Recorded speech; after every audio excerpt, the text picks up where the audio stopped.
Chaos in a home does not arrive all at once. It does not show up one morning fully formed and announce itself. It creeps in. Slowly, quietly, one small decision at a time. A jacket left on a chair instead of hung up. A dish left on the counter instead of washed. A pile of mail that grows for 2 weeks because nobody wants to deal with it. And one day you look around and realize that the home you were supposed to feel safe in has become the thing that stresses you out the most. If that sounds familiar, I need you to understand something important. You are not a chaotic person. You do not have a chaotic personality. You are simply missing a handful of specific habits that create order automatically. Habits so embedded in daily Japanese life that chaos becomes structurally impossible rather than something you have to constantly fight against. Japanese homemakers do not maintain order through discipline or willpower. They maintain it through systems. Small, invisible, daily systems that address chaos at its source before it ever gets the chance to take hold. And every single one of those systems is something you can build into your American life starting this week. Today, I am sharing the specific habits that make chaos impossible. Not difficult to maintain. Impossible to develop in the first place.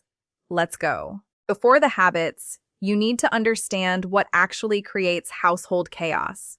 Because most people treat chaos as a general condition, the home is messy, full stop. But chaos is not general. It is specific. It has identifiable origins. And when you know exactly where it comes from, the habits that prevent it make complete and immediate sense. Household chaos has 3 primary sources. The first is delayed decisions. Every item in your home that is out of place is there because a decision about it was postponed. The jacket on the chair represents a postponed decision about where it goes. The dish on the counter represents a postponed decision about whether it gets washed now or later. Postponed decisions accumulate. And accumulated postponed decisions are what chaos looks like. The second source is threshold blindness. This is the phenomenon where you stop seeing the mess because you have been living with it long enough that it has become the visual baseline of the space. Japanese psychology refers to this as nareteshimau, becoming accustomed to the unacceptable. When the pile of laundry has been on the chair long enough, it stops registering as a problem.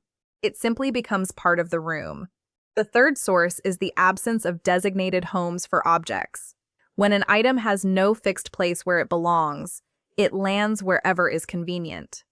And wherever is convenient is almost always a visible surface that then looks cluttered. All 3 of these sources have direct, specific Japanese habits that address them. The first habit targets delayed decisions directly. It is called the Ichido de Kimaru principle. Decide once, immediately. The operating rule is simple. When an item enters your hand, a decision is made about it before it is set down, not placed temporarily while you think about it. Decided. Immediately. This applies to everything. Mail picked up from the mailbox gets sorted before it touches a surface, action required, file, or discard. Groceries that come into the kitchen get put away immediately rather than sitting on the counter. Clothing removed from the body either goes into the laundry or back to its designated place in the closet. The item is never set down in a location that is not its final destination. The discipline this requires is minimal. The decision itself takes 3 seconds. Every surface that stays clear is a direct result of this habit operating invisibly in the background of daily life.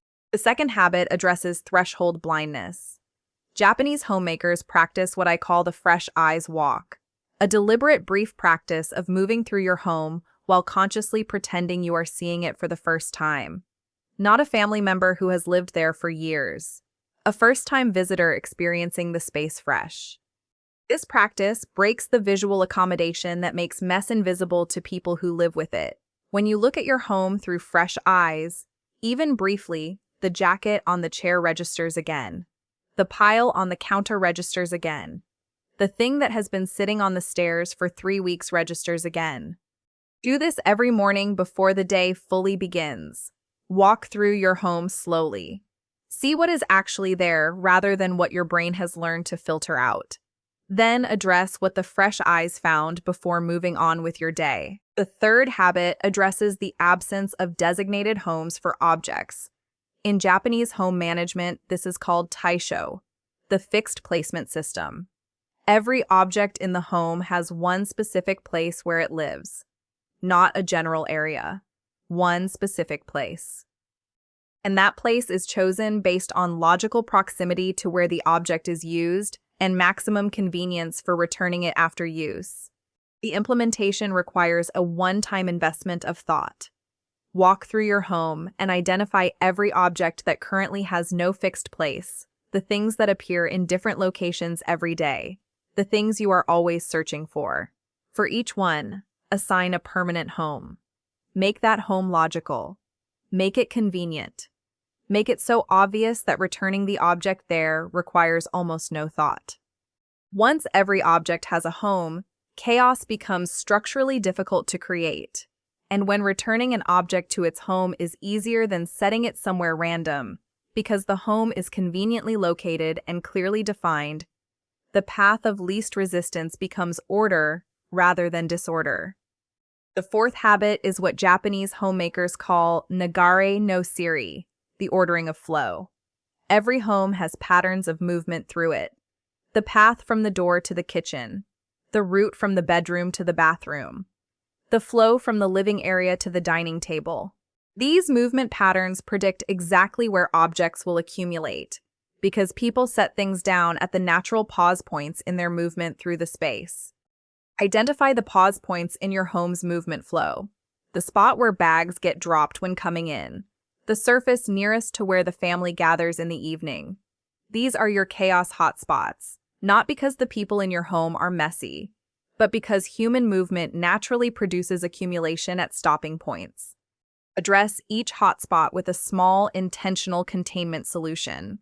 A hook at the exact spot where bags get dropped. A small tray on the surface nearest the evening gathering spot where items can land intentionally rather than randomly. A dedicated zone near the cooking area where ingredients and tools live during active cooking and return to immediately after. You are not fighting human nature. You are designing with it. The fifth and final habit is the one that makes all the others permanent, because habits without the right mindset are fragile. They depend on motivation and discipline that fluctuates with energy levels, stress, and circumstance. But habits rooted in a fundamental shift in how you see your home. Those habits are self-sustaining. In Japanese culture, the home is understood as a living entity that reflects the inner state of the people who inhabit it. This is not mysticism. It is practical psychology. The state of your home is a direct output of the accumulated small decisions you make every day. A home in order reflects accumulated small decisions toward order. A home in chaos reflects accumulated small decisions away from it. When you internalize this understanding, your relationship with daily maintenance changes permanently. You stop experiencing the small habits, the immediate decision, the fresh eyes walk, the object returned to its home, as chores. You start experiencing them as expressions of how you choose to live, as daily votes for the kind of home and the kind of life you want. Japanese homemakers describe this shift using a concept called karashi no shitsu, the quality of daily living. The idea that the way you manage the small details of your home environment is not separate from the quality of your life, it is a direct component of it. A home free of chaos is not a luxury. It is not an aspiration for when you have more time or more energy or a bigger space. It is a daily practice of choosing, through small, consistent actions, the environment you deserve to live in. Start with one habit from today, the immediate decision, the fresh eyes walk, the fixed placement system, the flow design, or simply the shift in how you understand what your home says about how you have chosen to live in it. One habit, practiced daily, added to slowly, until chaos is not something you fight anymore. It is simply something your home no longer produces.